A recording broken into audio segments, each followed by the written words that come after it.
Right, so it's January 2nd and I signed up to do Warsaw 70.3, which is in 22 weeks. So 9th of June, I'll be racing again in Poland, which is really cool.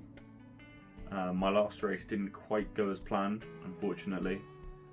I went to Weymouth, prepared, did everything that I needed to do. The swim got cancelled. The weather was so bad that we weren't allowed to do the swim, and the weather was so bad the whole way through, even the bike run portion that we were allowed to. In that race, I did the bike and the run in just under 5.5 hours.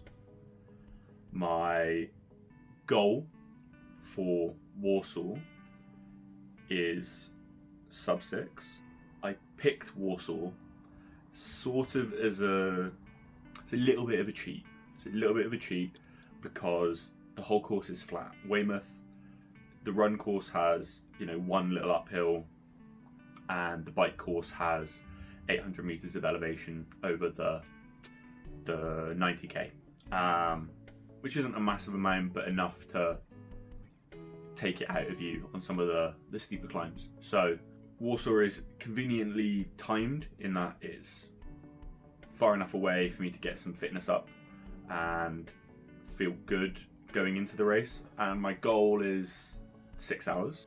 I would like that to be broken down with a 2:45 bike. A 2-hour run is kind of where I'm thinking at the moment. I think I can go faster, something just under 2, hoping maybe 1:55, 1:50 if I'm lucky, which leaves me at the swim. Now my goals for swimming are somewhat lofty. I would like to be able to do a 30-minute swim. I'm a little bit off that, quite a bit off that at the moment. Even if I was to swim at threshold for the whole thing, I would be probably around 30. It's over 30 minutes, and that's swimming at threshold. I know my pace is not going to be 1:47 per 100 for the full 1900 meters. The only proper swim data I have race-wise is Dorney last year in June, which I did, I think, in around 25 minutes, and that was 1500 meters. So I am confident we can get it towards 30. It's just about my condition getting out of the water. I don't want to be so gassed going into T1 that I just can't do anything. So the key for me right now is to find a speed that is pushing me towards the goals that I want without compromising, or possibly in the race compromising, the bits that come after it.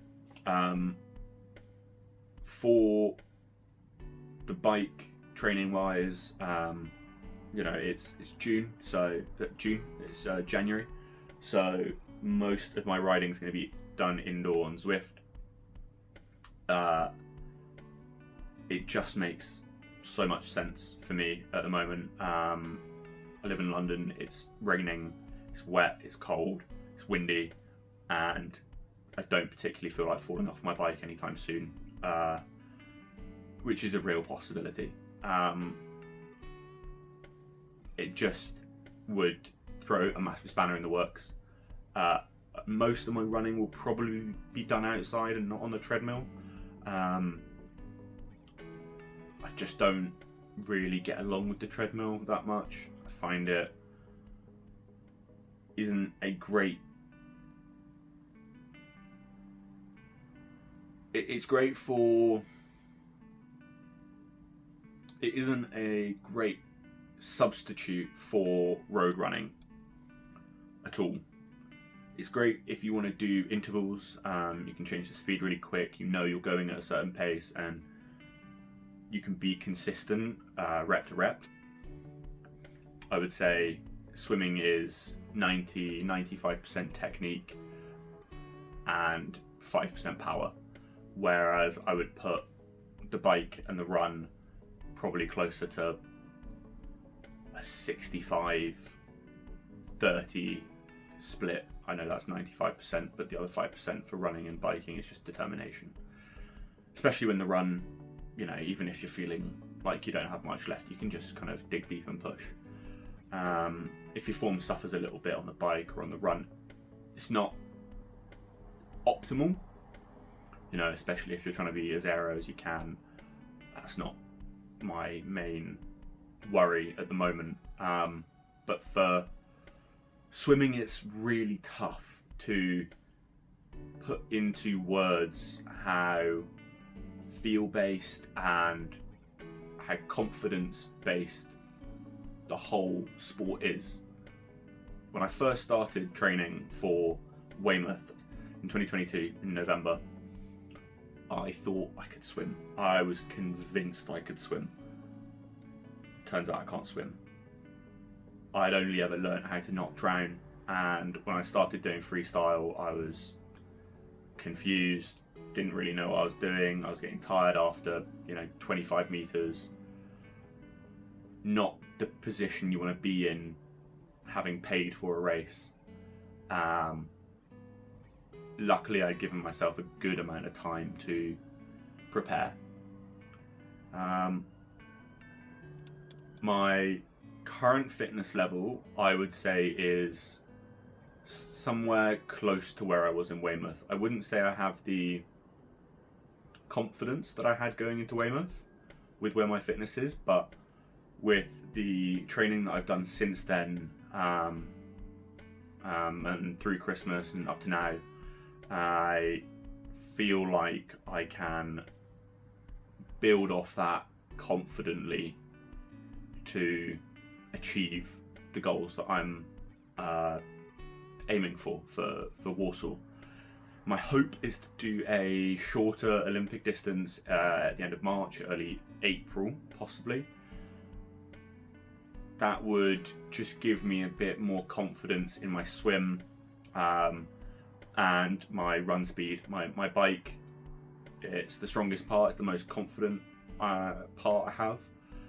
And so that Olympic distance would just feel great to have under my belt going into Warsaw.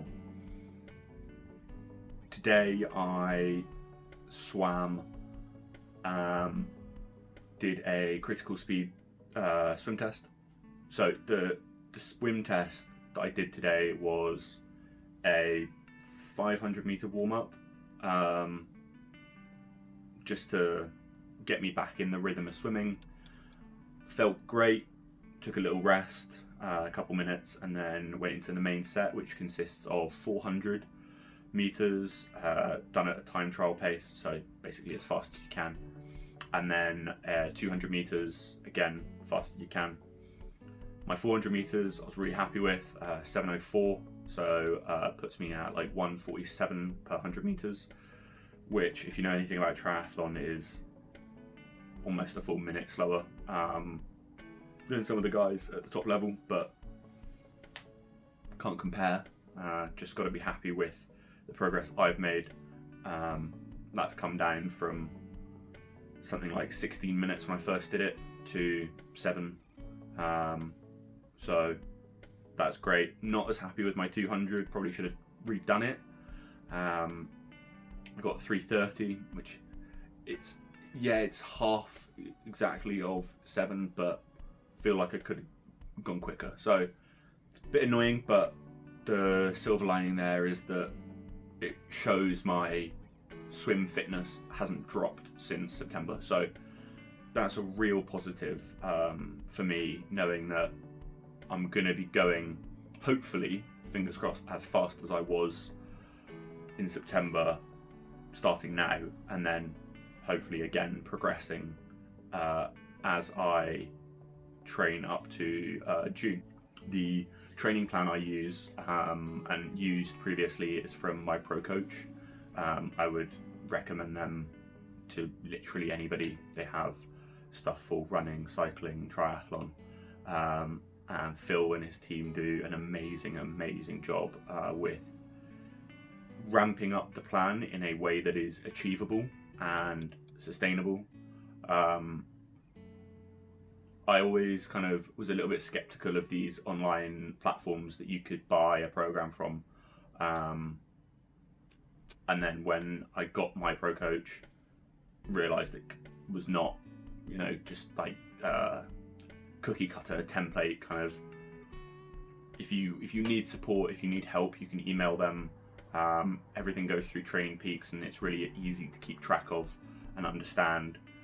If you do the fitness tests when you're asked to, the progress that you make is really tangible. Like, you can see it in the numbers. If you're not someone that loves numbers, then if you upgrade Training Peaks, you can get like graphs and visualizations and numbers that are a bit more easy to understand than having to go through it yourself.